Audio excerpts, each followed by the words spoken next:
যদি কোনো ভাই আমার পাশে থেকে আমার ভালোবেসে যদি আমার এই পাশে থাকে, এরকম মানুষ আমি একজন চাই, যে আমার দায়িত্ব নিতে পারে, যে আমার দুঃখে সুখে পাশে দাঁড়িয়ে আমার সারা জীবন ভালোবাসতে পারে, এইরকম মানুষ আমি একজন চাই। আচ্ছা আচ্ছা, যে আমার কখনো সাইডে যায়। ফরিদপুর ভাঙা। ইউটিউবের সামনে আমি কোনো সময় আসি না, নতুন আইছি, দেখি যদি আমার মনের মতন একজন মানুষ পাই ভালো, এরকম।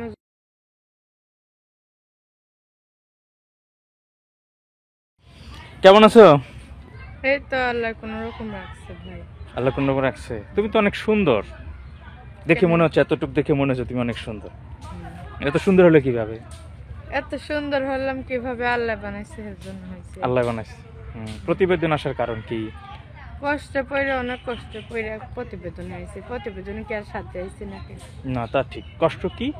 কষ্ট কি, এই বাবা ছেড়ে চলে গেছে, মার কাছে থাকি, মা কাজকর্ম করতে পারে না, আমি কোনো রকম করে তাদের সংসার চালাই। আমাদের হয় না, মা অসুস্থ, কাজকাম করতে পারে না, এর জন্য প্রতিবেদনের সামনে আইছি। আচ্ছা, এখন মানে কি জন্য প্রতিবেদনে কি চাও আসলে?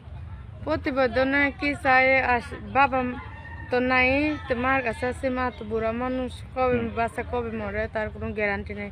আমি মার ঠিক মতন এই ওষুধও কিনতে পারি না, আমার ওই রকমই হয় না। আমি মানুষের বাসায় সেলাই মেশিনের কাজ করি, যেই টাকাটা দেয় ওই টাকায় আমার তো সংসার চলে না, ঘর ভাড়াই দিতে পারি না, আর মার ওষুধও কিনতে পারি না। এর জন্য যদি কোনো ভাই আমার পাশে থেকে আমার ভালোবেসে যদি আমার এই পাশে থাকে, এরকম মানুষ আমি একজন চাই, যে আমার দায়িত্ব নিতে পারবো, আমার সবসময় পাশে থাকবো, এইরকম একজন মানুষ চাই। অনেক কষ্ট করে প্রতিবেদনের সামনে আছি, কিন্তু আসতে চাই না, বাধ্য হয়ে আসা লাগছে, কারণ মারাও অসুস্থ, পাশে দেখার মতন কেউ নাই, এর জন্য। আচ্ছা আচ্ছা, বুঝতে পারছি। তোমার বয়স কত এখন? বয়স 18। 18 বছর। মানে এখন ফ্যামিলিতে একটু সাপোর্ট করতে পারবে, সেই সাথে কি তুমি বিয়ে করবা নাকি, এটা বললা নাকি? আচ্ছা, বিয়ে করতে চাচ্ছ। বুঝতে পারছি, এই কারণে প্রতিবেদন আসা। তো তোমার সাথে কথা বলার পরে তোমার গার্জিয়ান আছে, গার্জিয়ানের সাথে কথা বলতে পারবে? ওই যে আমার এই মা আর আল্লাহ বিনা আর কেউ নাই। তাই, মার সাথে কথা বলবে না? পরে কোনো ঝামেলা, মানে এমনি কোনো সমস্যা নাই তো? অন্য কোনো বেসিক কোনো সমস্যা নাই? না না না, অন্য কোনো সমস্যা নেই। মানে পড়াশোনা করা হয়েছে একটু?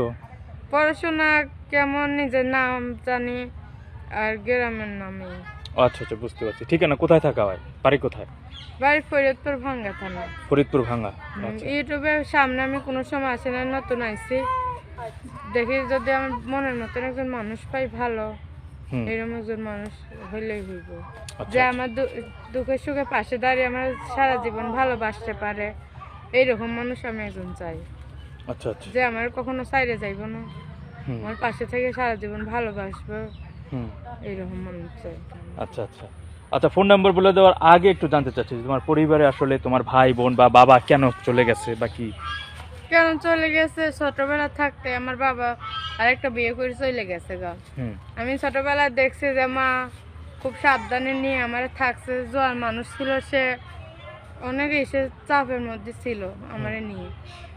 এখন আমি বড় হওয়ার পর থেকে মা আরো অসুস্থ হয়ে গেল, আরো এই টেনশন বেড়ে গেল, সেই জন্য আমি প্রতিবেদনের সামনে আছে। প্রেশারের মানুষ, ডায়াবেটিসের মানুষ কাজকর্ম করতে পারে না, কবে বাঁচে কবে মরে, সেই জন্য মার অনেক অনুরোধ করে ভিডিওর সামনে আসি। জীবনে কোনো সময় আসে নাই, অনেক মানুষই আইছে, আমি জীবনে আসি নাই। আচ্ছা আচ্ছা, বুঝতে পারছি। বাইরে অনেক ভিডিও করে, সেই জন্য দেখে আমি আইছি। আচ্ছা আচ্ছা, তুমি এই জন্য দেখে আসছো। তোমাদের কারো চেনা জানা আশপাশে কারো এরকম বিয়ে হয়েছে প্রতিবেদনে? প্রতিবেদনে কি হয়েছে তো, এর জন্যই আমি আইছি। আচ্ছা আচ্ছা, ঠিক আছে। কি যেন নাম বলছিলে?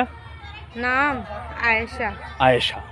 তো ফোন নাম্বার দিয়ে দিলে তো তোমার সাথে ফোনে কথা বলতে পারবো সরাসরি নাকি? আচ্ছা বন্ধুরা, কথা বলছিলাম আয়েশার সাথে, শুনছিলেন তার বাড়ি হচ্ছে ফরিদপুর ভাঙা, তার বাবা নাই, মা আছেন, তিনি অসুস্থ রোগী, সে কথাটাই বলতেছিলেন। তা আমি ওর ফোন নাম্বারটি বলে দিচ্ছি, আপনারা বিস্তারিত কথা তার সাথে সরাসরি বলতে পারবেন ফোনের মাধ্যমে। তার ফোন নাম্বার হচ্ছে 0186693828982। নাম্বারটি আমি আবারও বলতেছি, 018693 8292। এই ছিল আয়শার ফোন নাম্বার। আপনার এই নাম্বার তার সাথে সরাসরি কথা বলতে হবে। তার সাথে ভালো থাকবেন, তোমার জন্য দোয়া রইল। আচ্ছা।